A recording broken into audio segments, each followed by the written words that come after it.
Hey folks, welcome back to Robbins Racing. I'm Rodney. This is a Robbins Racing video. So tonight we're doing something a little bit unusual. What we're going to be doing is we're going to be putting together the Arma Limitless roller. So we've got a couple of things here. We've got the Arma Limitless roller. This is a 1/7 scale.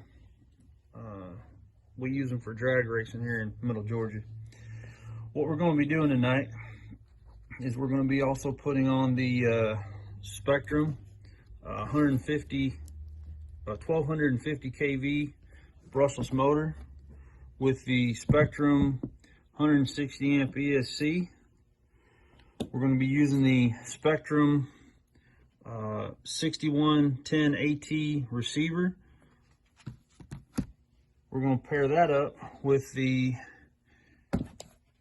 DX5 Pro by Spectrum as well.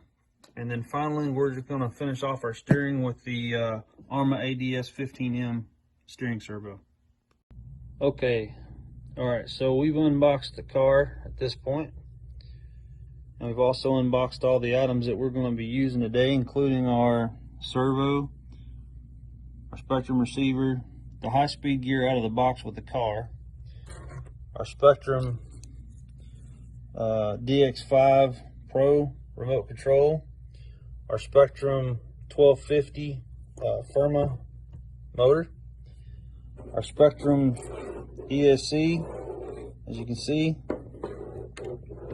We've also got our batteries for a remote, and we've got our two Spectrum 14.8 100C batteries. So what we're going to do now is we're going to get ready to start installing this stuff, and we're going to put all this on the charger to charge up and get ready to do this. Okay, so starting off, what we're going to do is we're going to set up this DX5 Pro radio for this guy. I've already put the batteries in the radio. If you can't figure that out on your own, then we might have more to talk about. Let me show you what happens when you get into this thing. Okay, so we've powered on our DX5 radio here. So what I want to show you guys is a couple of things to begin with. First off, if we're going to hit the wheel down here, you got a wheel, and this is how you're going to scroll through your settings, is using that wheel. You push in on it to select what you want, push in on it to go back to your menu. Alright, so the first thing we're going to do is turn off that damn clicking. System settings, sounds, roller, turn that off. Everything else I don't worry about. Now, you can come in here to your display settings, your backlight. You can turn that, how bright or how dim it is. You can control that from here. You can also set how long it'll stay on. Now, if you're running alkaline batteries, this is something you're probably going to want to turn off or turn down. If you're running a rechargeable pack, then you can probably go a little longer with it. Big thing you're going to see here is your battery tells you what type of battery, and you can set an alarm so it'll go off when your batteries get below a certain level. Now that's important because if your batteries get too low, you're going to lose your car. You ain't going to have a signal. So you can also set your username in here if you choose to do that. So let's go on back up, go to system setup. What we're going to do first is we're going to set this remote up for our Limitless. Basically, we're going to name us a model, and the way you do that, the model is already selected. We're going to go to model name. Down here to new model, I'm going to leave that as 1. We're just going to come in here and we're going to name this Limitless. So you just use this scroll wheel. As you can see, I'm scrolling up and down with the wheel here. Apologize, I got dirty hands. I work for a living. Alright, so choose the letter you want. Click on it. We'll scroll down to go to the next one. You scroll up, you can go back. Scroll down to go to the next one. And just keep doing this until you set the name. Okay, so we've named our model. Go back, model select. Now it's Limitless. That's what we want. So, as some of you may know, with this model, you can save up to, I believe it's 20 cars in this model at one time in this remote. As you can see here, there's 9 that comes out of it from the factory. Now we added the limitless model. Well, what I want to do is I want to clear all of these cars in there that we don't have, and I'm going to get them out of my system so that I can free it up for other things. I'm going to go down here to System Setup. Now, make sure when you go into System Setup that your car's not on, because when you do this, as it says there, RF will be disabled. In other words, you lose control of that car. Model Utilities. So what you want to do is delete models. We could actually go ahead and delete all the models at this point, because this is a brand new radio and we haven't set anything up yet. But I'm going to do this one at a time to show you how this works. Delete model. I don't want to delete that model. That's the one I created, but I do want to delete that one. Delete. Once again, choose a model. Delete. And it's on your main screen. Alright, so one thing I want to point out with the ARMA 1/7 scale cars, the infraction, the limitless, I believe the felony as well, is that the Spectrum ESCs have these handy tabs on the sides for mounting them. However, they do not fit in the radio tray. It's not wide enough. So, you'll need to make those disappear.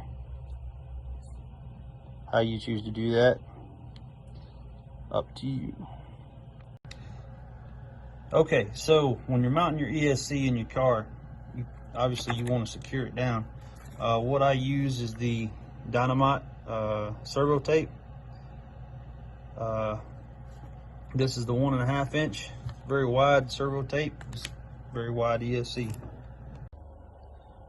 Okay, so we've installed our servo. That's pretty straightforward. You're going to wrap your wire underneath the bottom here. Y'all don't want to watch me screw down screws, so I'm going to skip ahead on that part. So, got a really long servo wire comes off that servo. We're going to lay that off to the side. Now, the first thing I noticed, by the way, I've also taken the cover off my radio tray. The first thing I noticed is there's this divider in there. It's kind of a nice feature. We're going to put our 6110 AT receiver in here. The first thing I notice is doesn't quite fit, so we don't need that no more. So what we're going to do, the thing about these receivers that I'm going to tell you is that when you mount these, whether you mount them flat or you mount them horizontal, is very important, because when you set your gyro, which we'll get into later, that mounting position is going to determine how well that gyro works. So choose how you want to mount it. I'm going to mount this one flat, which is great because it's going to be a lot of room inside this radio tray for spare wires and so forth. So one feature on these Spectrum radio trays that I'm going to show you guys is this divider feature they have here for the wires. And what it does is you take your wire, you just push it down in there. There's a gap in between these two sponges that will hold your wire.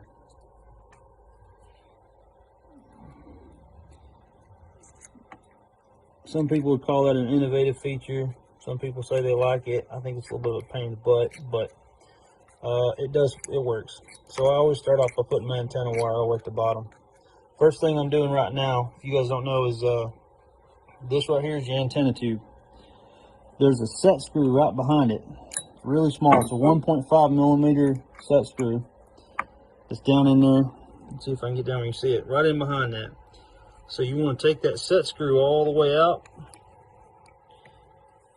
Be careful not to lose it, because you'll never find it again.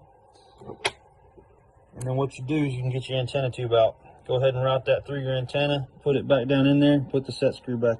Hey, a real quick note here. Obviously the antenna wire is long. Whatever you do, do not cut the antenna wire to make it the right length. Leave the wire the length that it is. If you cut this antenna wire, your range is gone. You're going to need a new receiver. So do not cut the antenna wire. Put it inside the antenna tube. Leave the rest of the wire in your radio box. Period. Don't cut the antenna wire. Otherwise, when you go to your hobby shop, somebody like me is going to be laughing at you as we sell you a new one. Okay, so what we've done now is we've got our servo wire routed into our radio box. We've got our ESC wire routed into our radio box as well. On every receiver, channel 1 is always steering, channel 2 is always throttle. Again, channel 1 always steering, channel 2 always throttle. The nice thing about these is that Spectrum's been nice enough to color code their wires differently. Most of them you're going to have red, black, and white like you do with your servo here. But again, Spectrum colored their wires a little differently. Black is always black. That's going to be your negative. Notice on the receiver here, you got a negative, positive, and your other wire. In this case, black is what's important, so make sure you put black to the outside. All right, we're done with the radio tray. Since I'm a little OCD, I went ahead and wire tied my wires just to make my radio tray a little cleaner. Again, my servo's in channel 1 and my ESC is in channel 2. Channel 1, channel 2. All these extra channels back here, throw you some lights on there, make it shine, whatever you want to do. So something I just noticed on this Limitless from Arma. If any of you guys have ever taken off the motor from an Arma before, one thing you'll notice is that Arma loves their Loctite. Normally these screws have enough Loctite on them to hold the car to the ground forever. One thing you can do when you're taking those off from a from an infraction or something else that's Loctited from the factory, use a heat gun and apply heat to the front of this motor mount. And what that'll do down here is it'll actually loosen up that Loctite and allow you to get it out. What we've learned the hard way is if you try to force it off of there, you'll be cutting the screw loose and buying a new motor mount.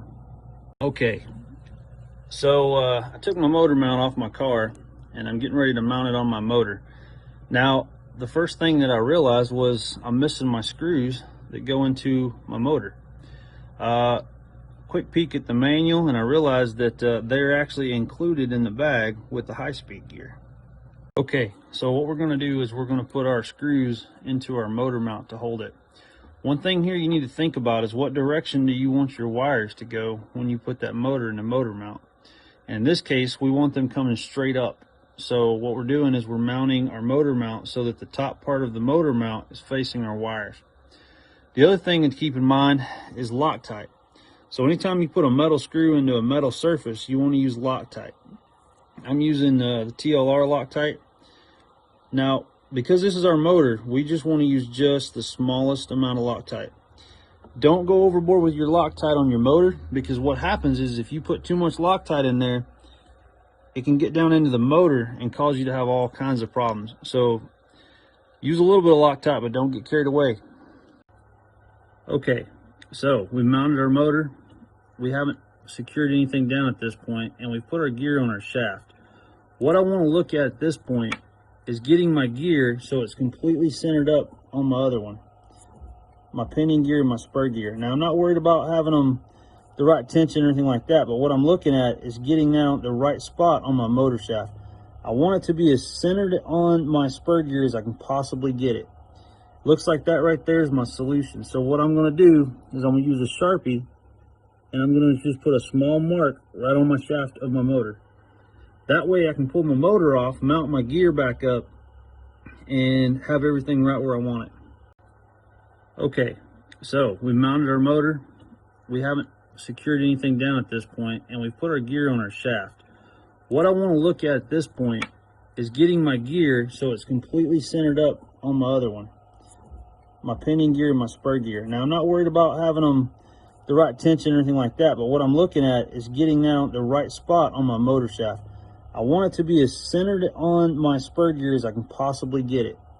Looks like that right there is my solution. So what I'm going to do is I'm going to use a Sharpie and I'm going to just put a small mark right on my shaft of my motor. That way I can pull my motor off, mount my gear back up, and have everything right where I want it. Okay, motor's mounted. Gear mesh is good. Car rolls free. Next thing we're going to do is we're going to plug in our motor wires to our ESC. Real simple. A to A, B to B, C to C. Okay, so we've got all of our electronics mounted at this point. We've got our motor in, we've got our ESC in, we've got our receiver in, we've got our servo in. You guys may be noticing that servo is not hooked up yet. The reason for that is because we got to put power to it, figure out what our 0 point is, and then we'll hook it up. What we're going to do now is we're going to set our throttle points for our ESC. Before we do that, we've got to set the throttle points and the end points for the steering and the throttle for the receiver. Now this is important because this is what determines how your gyro works. I've actually gone through this process a number of times with my car to get my gyro as zeroed as I can possibly get it. So before I begin, the first thing I've done is I've pulled out my manual for my ESC, for my receiver, and for my radio. What I want to do is I want to read the processes for binding my radio with my receiver and my ESC, and then we'll begin. Again, please read your manuals. I can't say this enough. Read your manuals before you start a process, because there's a lot of things you can mess up if you don't read those manuals before you start. If you don't have them, download them. Okay, we're going to bind our receiver to our transmitter. Again, we've got the 6110 AT receiver. We're binding it to the Spectrum DX5 Pro radio. So the first thing I'm going to do, I'm going to come into my menu. I'm going to go to bind frame rate and get my radio ready to go on the bind. I'll come up here. I'm going to hold the power button down. I'm going to hold the bind button on my receiver while turning on my car. Notice I get that blink. Now, what I'm going to do is I'm going to hit the bind button on my radio, but I'm going to show you the receiver. As soon as I hit the bind button, we're bound. See that orange blinking light? So normally what you're going to get the first time, and I've already gone through this, there it goes again. So that solid orange light, you're going to go full throttle, hold it for a second, go back to neutral. Full reverse, hold it for a second, back to neutral. Full left, hold it for a second, back to 0. Full right, hold it for a second, back to 0. And it's going to go solid. That means that the receiver is ready to go. Okay, now what we need to do is we need to calibrate our ESC. Your ESC will not arm the first time if you haven't done this before. So what we're going to do at this time, now that we've got our receiver bound, is we're going to calibrate our ESC. So what we're going to do is we're going to hold the set button down on our switch while we turn on our ESC. Notice what happens when I do this. That red blink. So what it's looking for, when you get to this stage, you're going to hit your set button one time. Now you need to go to full throttle on your radio. So, difficult to hold the camera and do that, but what I did there was, with the ESC was blinking red and the radio was at a neutral position, I hit the set button the one time. I got 2 blinks, I went to full throttle, hit the set button. Got 3 blinks, went to full reverse, hit the set button. And after I did that, the ESC armed. Now, I've got my receiver and my ESC calibrated to my radio. Now, if you notice, when I pull the throttle,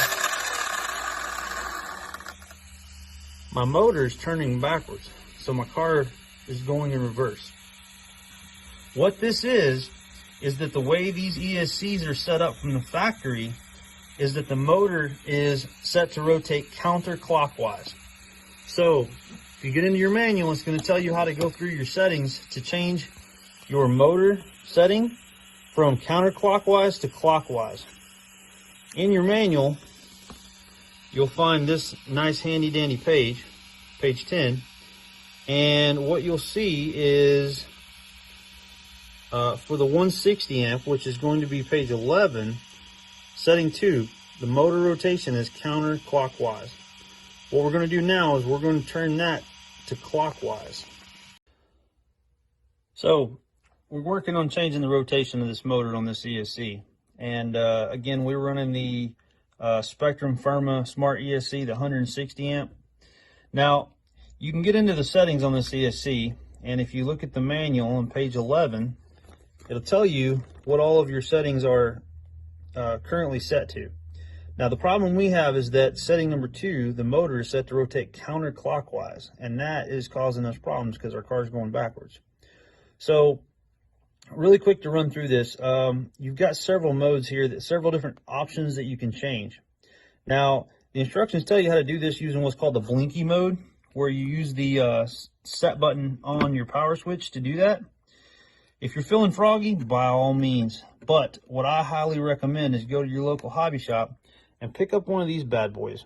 This is the Spectrum ESC programmer, and looks like this. The way this works is turn on your car, your ESC is going to come on. Now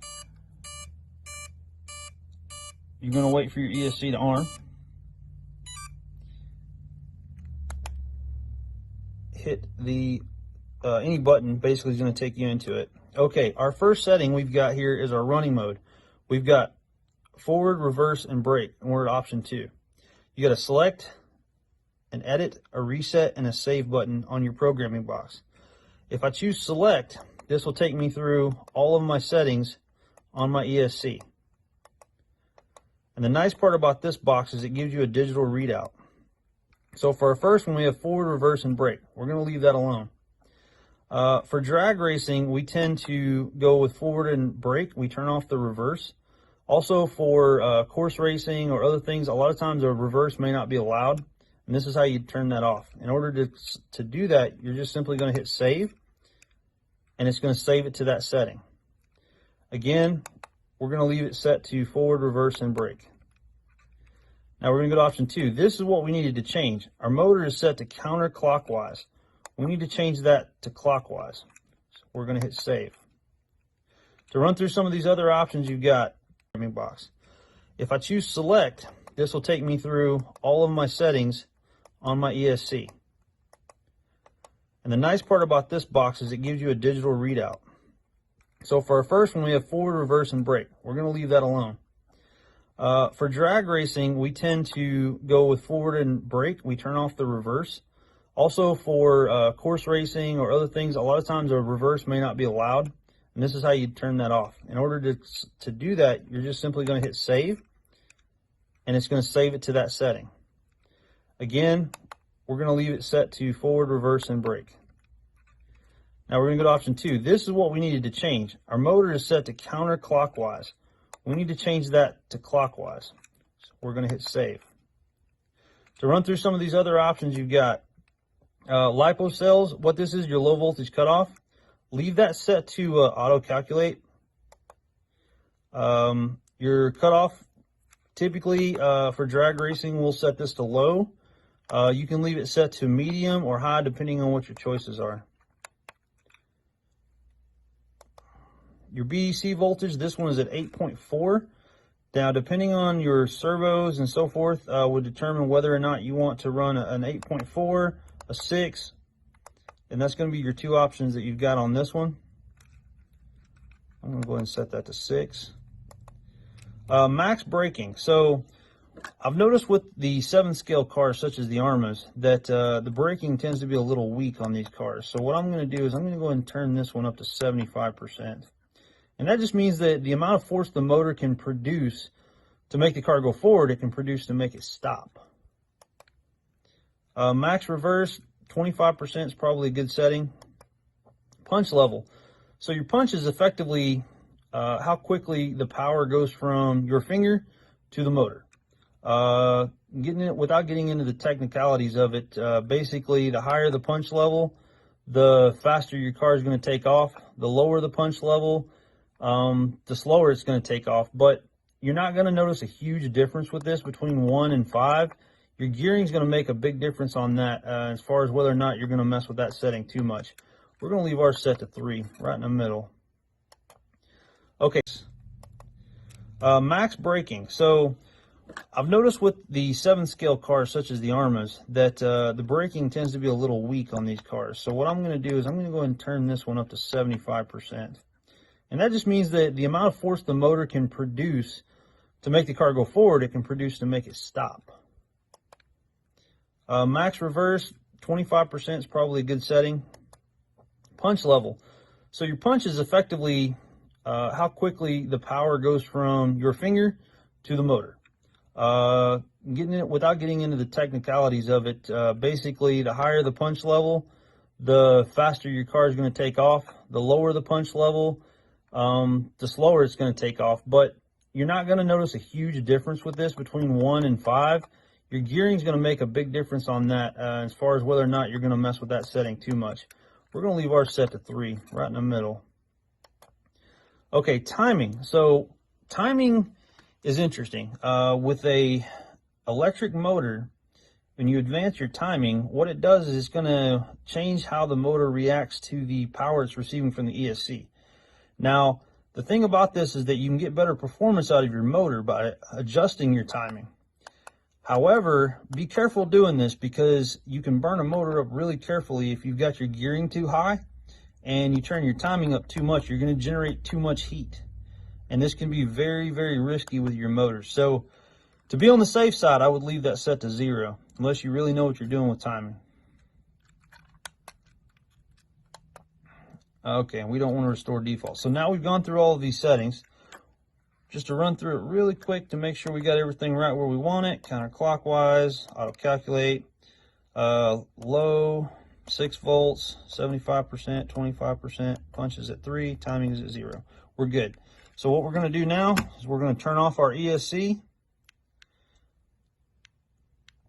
And then we're going to unplug it. By the way, this plugs into your fan wire, which is located between your B and C wires on your motor. There's a little port down there. Now, just remember when you do this to put your fan back in, make sure you plug your fan back in to those wires. Don't make the mistake of leaving your fan unplugged because your ESC is going to get really hot. Okay, so the last thing we want to do is we want to hook up our steering linkage to our servo. So the one thing I want you to notice on the main screen here is my steering trim is at 0. That's very, very important.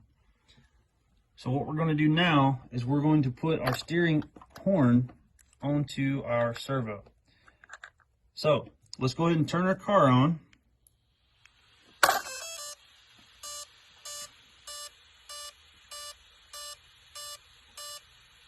Now, if I touch my steering, see my servo horn moves. My servo horn is at 0. So what I need to do is I'm going to get my servo horn and I'm going to attach it. But it's important when I do this that my wheels are perfectly straight and in line. The more in line they are, when you do this, the more ability you're going to have to adjust your steering. Now the way I do this is I'll actually take a ruler, or in this case a yardstick, and I line it up with my wheels. Get it flat against my wheel, flat against my back wheel. Your back wheels are going to be cambered just a little bit, or towed in just a little bit. That's from the factory. So that's what I want. Now what I'm going to do is I'm going to go ahead and attach my servo horn, put my screw in it, and we're good to go. Okay, so now we're going to button this thing up, take it outside, and see how it does.